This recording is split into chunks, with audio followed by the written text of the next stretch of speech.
शुक्रवार 13 जून की अल सुबह इसराइल ने ईरान के परमाणु ठिकानों समेत कई इलाकों में एक आसमानी हमला किया। यह हमला इतना सटीक था कि इसमें ईरान के कई बड़े सैन्य कमांडर, ईरान के परमाणु कार्यक्रम के कर्ताधर्ता और कई परमाणु वैज्ञानिकों की मौत हो गई। खास बात यह है कि इस हमले में मारे गए कई लोग ईरान के supreme leader Ayatollah Ali Khamenei के करीबी थे।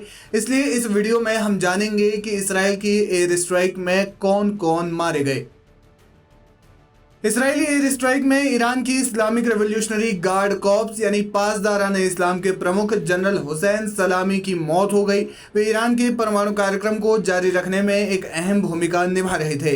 हुसैन सलामी को ईरान की मिसाइल पावर का आर्किटेक्ट भी माना जाता है। इसराइल ने परमाणु ठिकानों के साथ साथ IRGC के मुख्यालय पर भी हमला किया।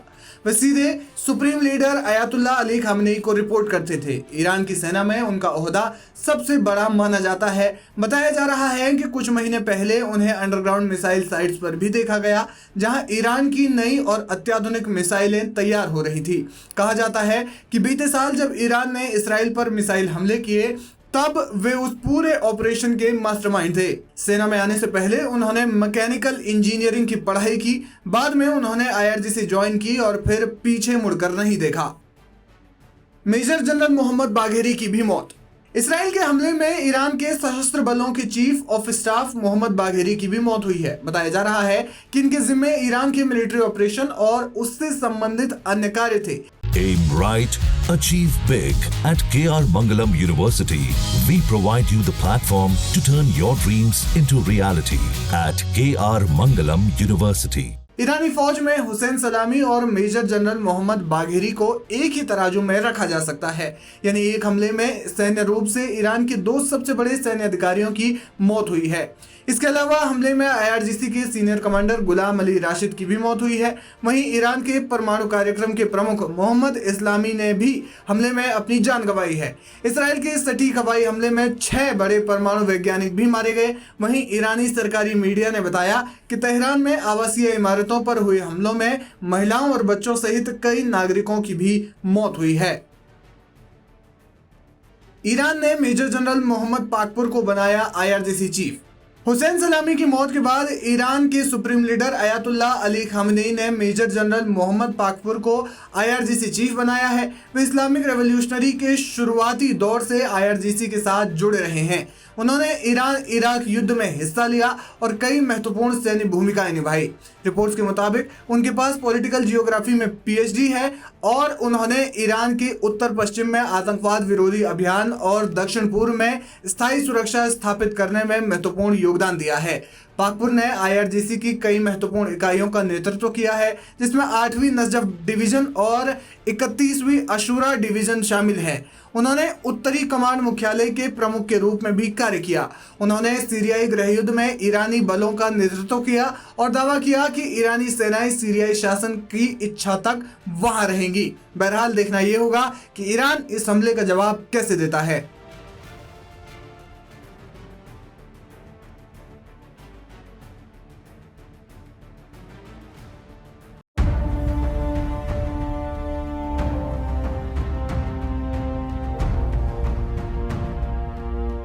फज्र की नमाज का वक्त अनकरीब था और नमाज तहज्जुद या नमाज शब पढ़कर लोग उठे थे। अभी आसमान में सुबह का सूरज उगा भी नहीं था कि तेहरान का आसमान चौंधिया गया।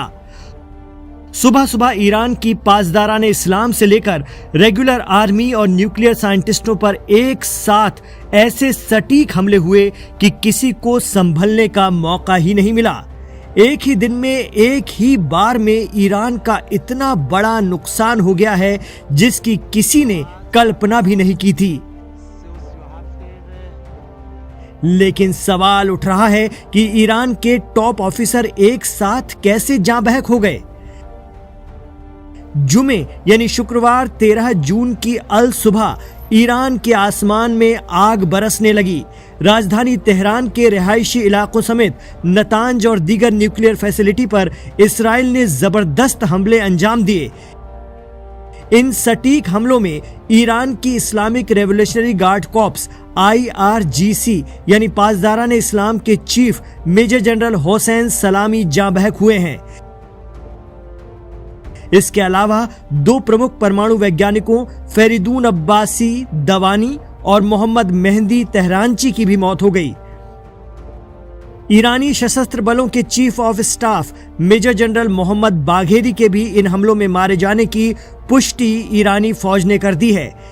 इतना ही नहीं, इस्राएल के इस हमले में ईरान के supreme leader ayatollah Ali Khamenei के सलाहकार अली शमखानी के भी मारे जाने की खबर आ रही है।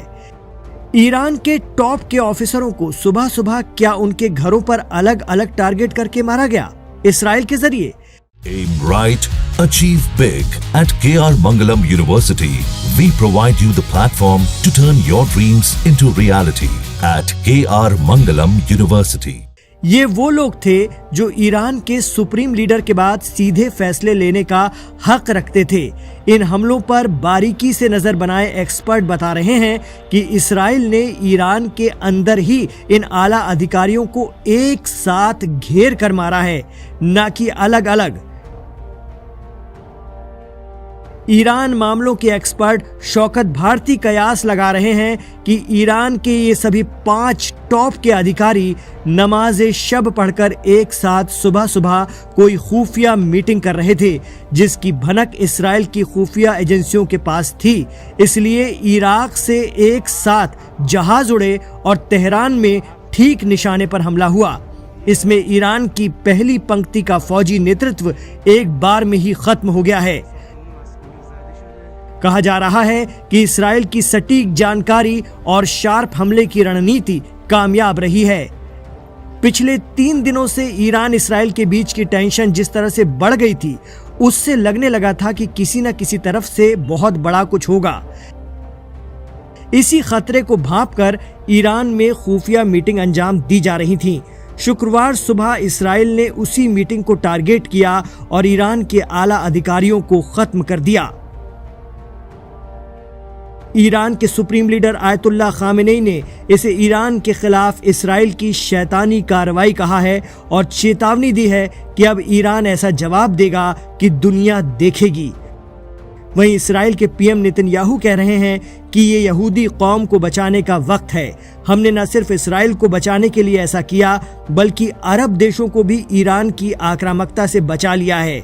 उन्होंने साथ देने के लिए अमेरिका का शुक्रिया अदा किया।